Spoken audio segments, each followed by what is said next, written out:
Bante, kembali lagi di Bincang Dhamma, khususnya untuk Buddha Dhamma Indonesia, Bante ya. Iya, baik. Ini para viewers ini menunggu Bante juga untuk bahas topik terkait dengan Dhamma. Iya. Ini ada satu pertanyaan dan mungkin nanti kita bisa korelasikan dengan beberapa khotbah-khotbah Buddha.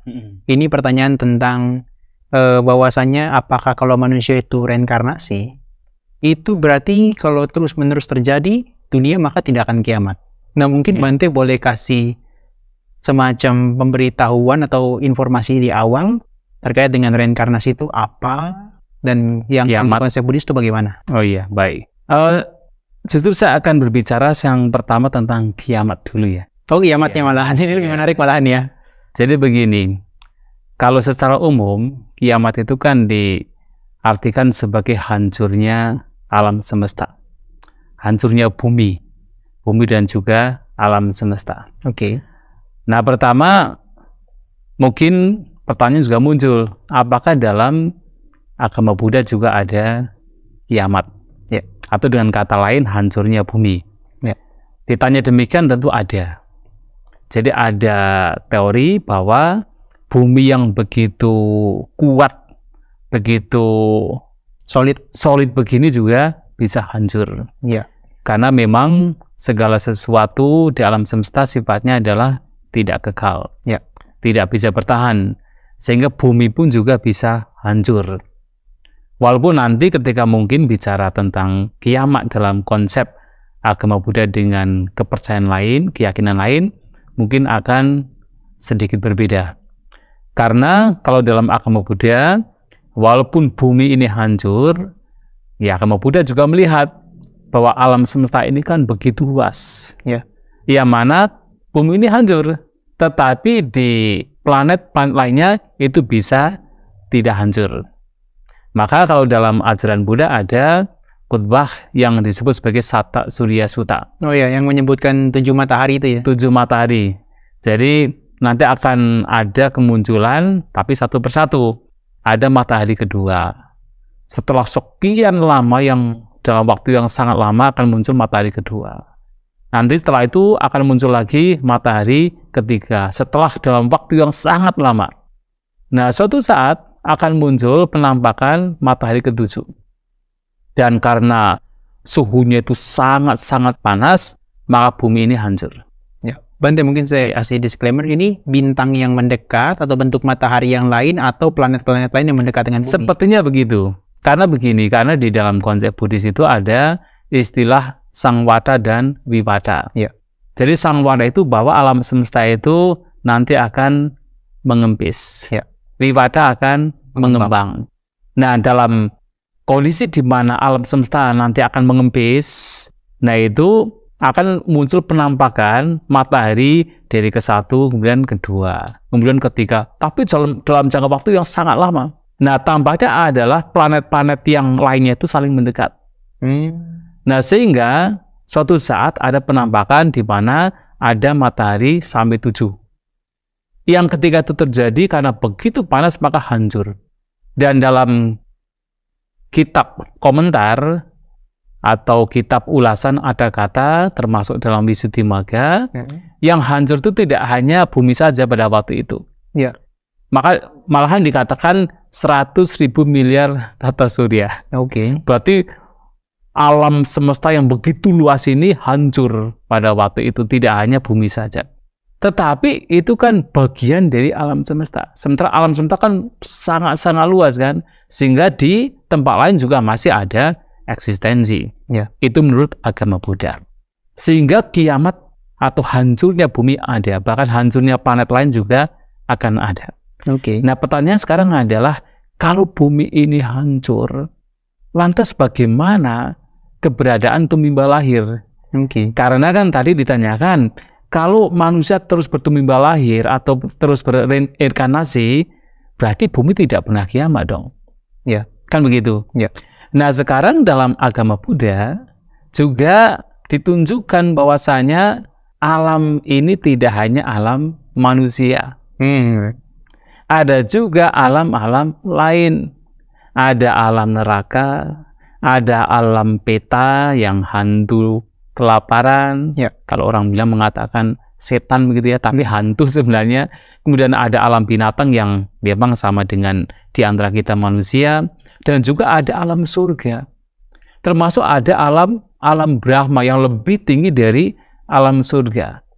Dan ketika bumi ini hancur, dikatakan bahwasanya semua makhluk yang ada di bumi ini mereka sudah terlahir di alam Brahma.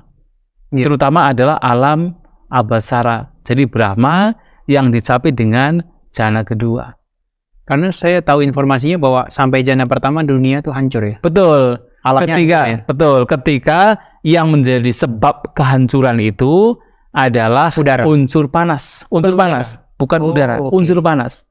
Karena ketika alam semesta itu mengalami sangwada, mengempis, itu unsur panas. Jadi ketika unsur panas ini yang menghancurkan, itu sampai alam Brahma yang pertama, jana pertama. Itu hancur. Tetapi makhluk-makhluk pada waktu itu sudah semuanya minimal terlahir di alam, yaitu Brahma kedua, atau dengan kata lain alam Abhasara. Makanya, nanti setelah ada kehancuran bumi pun, nanti akan terbentuk bumi yang baru. Sehingga ketika dalam jangka waktu yang sangat lama bumi yang baru itu muncul, kebanyakan mereka yang terlahir di alam Brahma, mereka meninggal di sana, terlahir lagi di alam manusia. Di alam bumi yang baru muncul itu.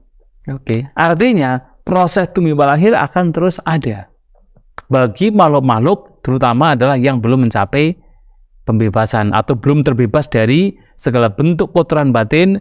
Tumbuh lahir itu akan terus ada.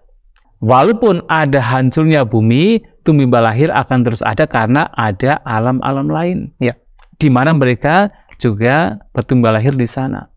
Belum lagi alam semesta juga sangat-sangat luas.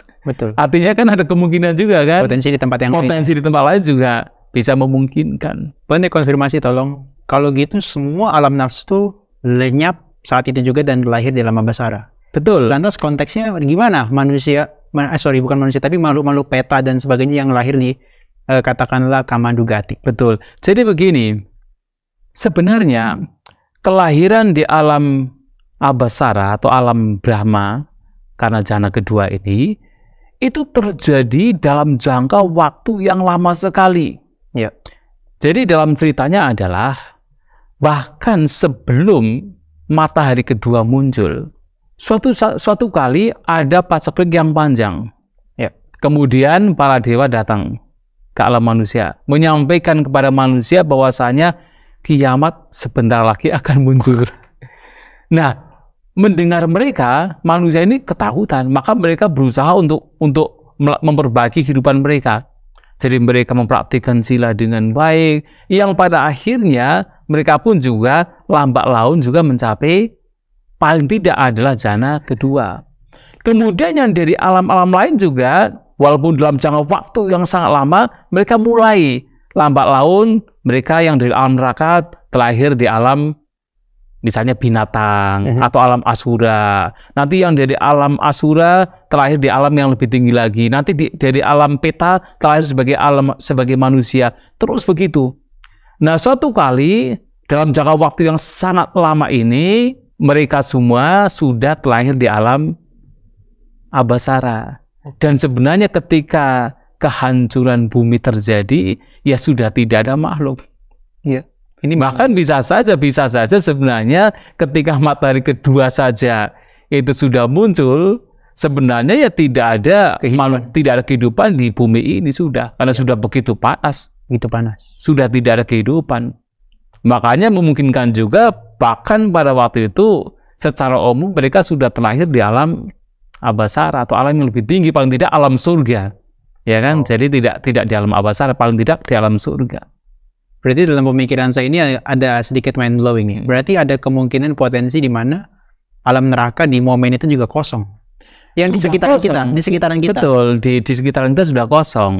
Sudah kosong. Jadi mereka sudah lambat laun terlahir di alam yang lebih tinggi, kemudian terlahir di alam manusia, alam dewa dan seterusnya.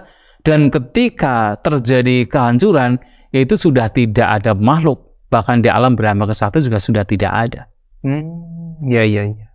Wah, ini kalau misalnya dewa bisa memberitahukan, menginfokan kita, weh kiamat mau datang, ini kayak di agama-agama tetangga juga Bante ya.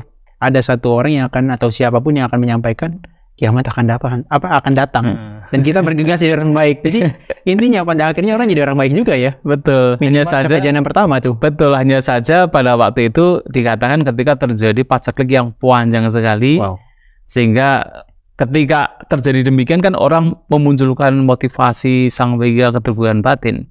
Ya.